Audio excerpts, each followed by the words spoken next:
Hello everyone, welcome back to our wrap and welcome to Finance Current Affairs session. In today's session, we are going to discuss a very important news article of finance that is regarding the Reserve Bank of India that has released the quarterly statistics for the deposits and the credits of the scheduled commercial banks for the quarter of October to December 2022.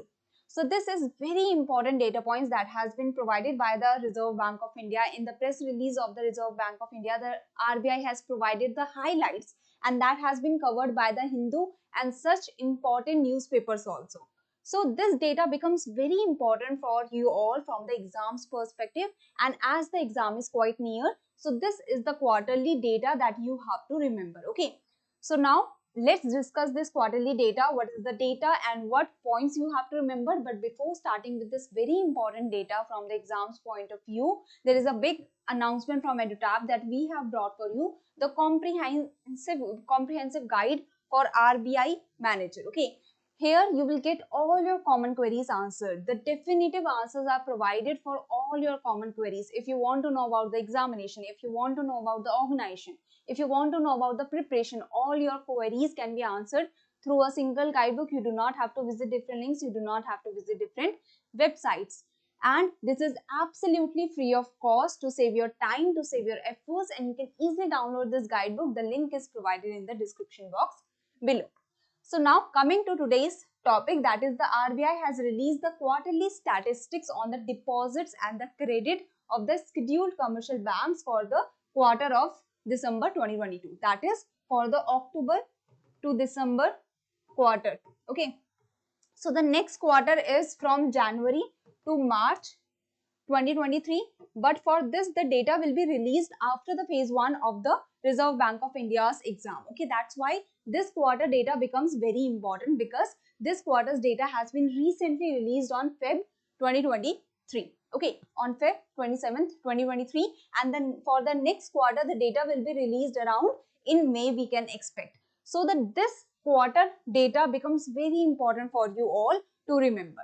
So here the data are collected. Now we know that the RBI has released the quarterly statistics on the deposit and credit for the scheduled commercial banks. That is, the data has been collected from the scheduled commercial banks under the basic statistical return 7 system. So what is this basic statistical return? First of all, see, the Reserve Bank of India is the one that is the regulator and that is monitoring the banking system, that is monitoring the banks. Now there are huge number of banks that are present and the RBI has to monitor these huge number of banks. The banks are reporting their data to the Reserve Bank of India. So given the need for more determined effort at the systemizing of the reporting of comprehensive banking data with a minimum time lag, so there was a need, okay, that the reporting of the data from the bank should be done to the Reserve Bank of India, and with the minimum time lag, the reporting should happen in a very fast and efficient manner. For that, the RBI constituted the Committee on the Banking Statistics in April 1972 to look into various aspects of the statistical reporting of data by the banks. Okay, that how the banks can provide the data to the Reserve Bank of India in an efficient and fast manner with the minimum time lag, and so that the RBI is able to monitor that which bank is doing fine, which bank needs guidance, which bank need to come under the higher regulations. Okay, and suggest the appropriate steps. For this, the committee was set up and the basic statistical returns system was introduced in December 1972. It has been in force for almost 3 decades, we have seen. So the BSR system, this system is a sound and is a very good and comprehensive reporting system through which the banks are reporting to the RBI regarding their data points. Okay, generating useful statistics, and the RBI is able to generate and the banks are able to generate useful statistics, useful data, and from that they are able to understand, the RBI is able to understand that which banks are doing good, which banks growth is going good, and has supported the expansion of the banking system. So it is the BSR system, that is the basic statistical return system, that is quite good. It is a comprehensive reporting system for the banks, and the banks are able to report to the Reserve Bank of India in a comprehensive and efficient manner.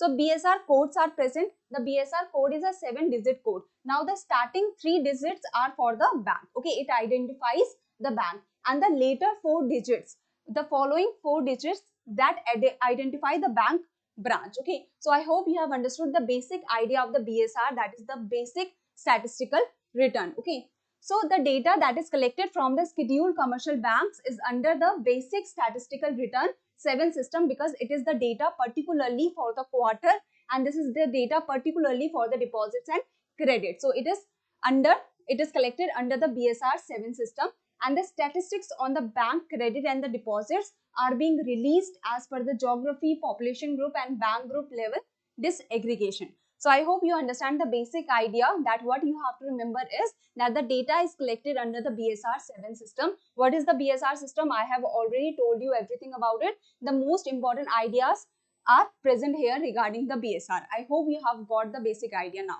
Now coming to the data points, the RBI has provided the highlights for the data for the quarterly statistics on the deposits and credit of the scheduled commercial banks, December 2022. So here the bank credit growth stood at 16.8% in December 2022. So here you can see that the bank's credit growth, was around 16.8% in December 2022. Year on year means we are comparing the December 2022 with the December 2021 data, and that's why there is the growth of 16.8%. In the previous quarter, the growth was 17.2% in the bank credit. So you can see that in the current, like in the October to December quarter, there is actually the fall in the growth percentage of the bank credit. Okay.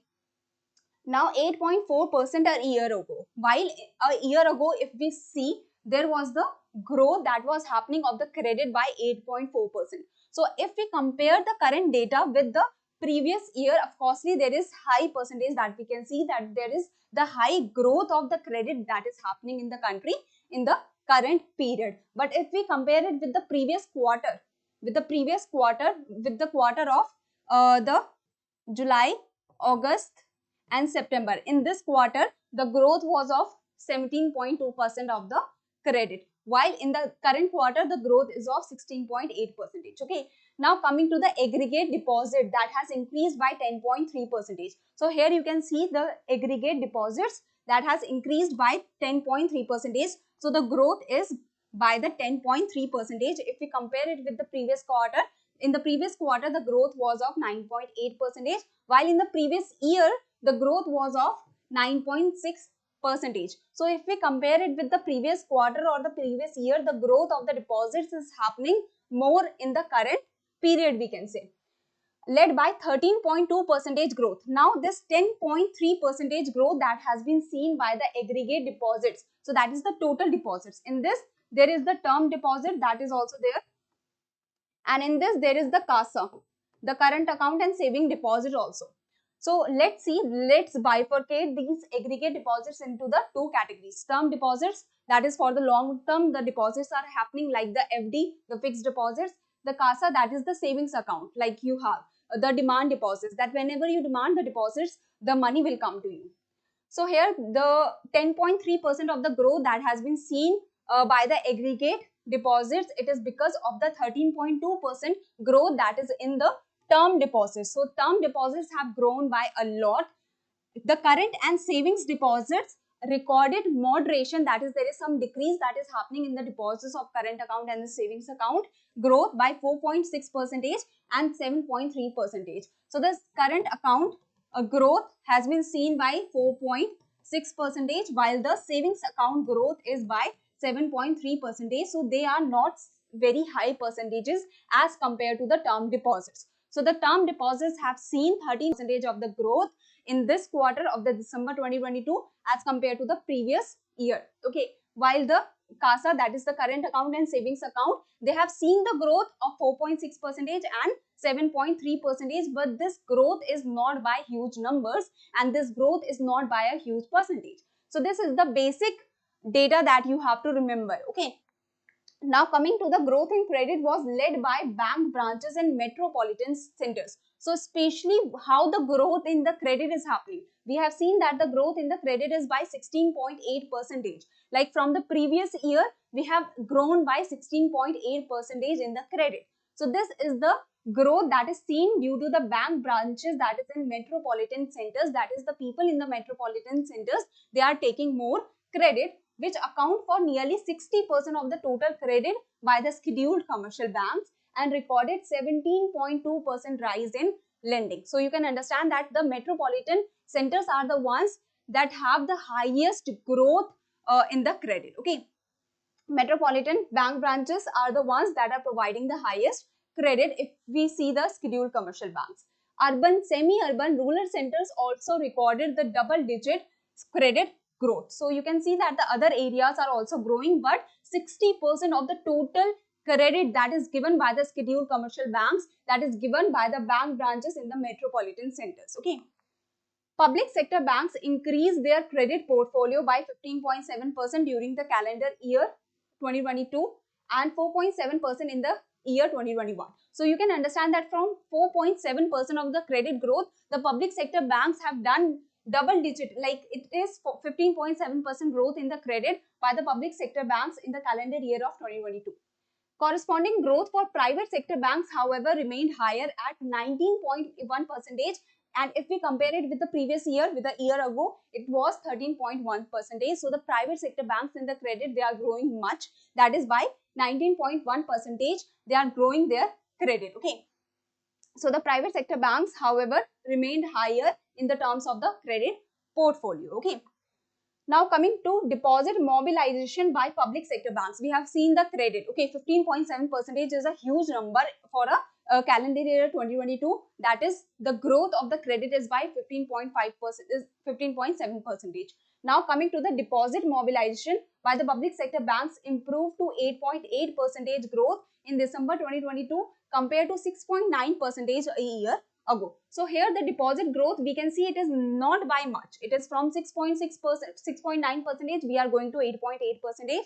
But in the credit, from 4.7%, the public sector banks went to 15.7% of the growth in the credit. Now coming to the though it remained lower than 13.2% growth in deposits with private sector banks. So you can see that for the private sector banks, not only the credit growth is higher, but the deposit growth is also higher. The All India credit to deposit, so that is the credit to deposit ratio, increased further to 75.9% in December 2022. So the credit to deposit ratio, this is the ratio, that is how much credit is going divided by the deposits. So it is 75.9% in December 2022 as compared to the previous quarter. In the previous quarter, that is the quarter of the September 2022, then the credit to deposit ratio was 74.8%. So you can see that in the quarter of the December, still there is the higher credit to deposit ratio that has happened, and 71.6% in December 2021. That is, in the previous year, the percentage was, the ratio was 71.6%. Okay, so the credit to deposit ratio percentage in December 2021 was 71.6%, and the credit to deposit ratio in December 2022 has grown to 75.9%, while in previous quarter, that is in September 2022 quarter, the credit to deposit ratio was 74.8%, which further has grown into 75.9% in December 2022. That is, the credit to deposit ratio is continuously growing. Through this, you can understand that the credit to deposit ratio is continuously growing, and it remained above 100%. That is, the credit to deposit ratio was above 100% for Andhra Pradesh, Maharashtra, Tamil Nadu and Telangana. So remember the four names, the states, these four states, they have the credit to deposit ratio above 100%. That is a big deal. That is, they are giving too much of the credit as compared to the deposits that are happening. So the for these four states, the credit to deposit ratio was above 100%. Okay. So this was all the data that you need to understand, that you need to remember the growth. Remember that very clearly. This is the quarter data that you have to remember from the exams perspective, because the next quarter data will come after the phase 1 of the examination at least. Okay. So here, this is the first question that I hope you will easily be able to answer. The credit and deposit are something that is very important, the data that is very important to remember. Now this is the second question. Again, the 4 states you must know that which 4 states remain above 100% in terms of the credit to deposit ratio. Okay. In this news article, the most important thing was to remember the data. That's all that you have to do. Just understand the basic idea of the basic statistical returns. After that, move forward with the data. That is what you need to remember from the phase 1 perspective. Do subscribe to our YouTube channel, join our Telegram channel for the PDF of this session. And if you have any query, you can mail us here or you can contact us through this number. Thank you very much, everyone.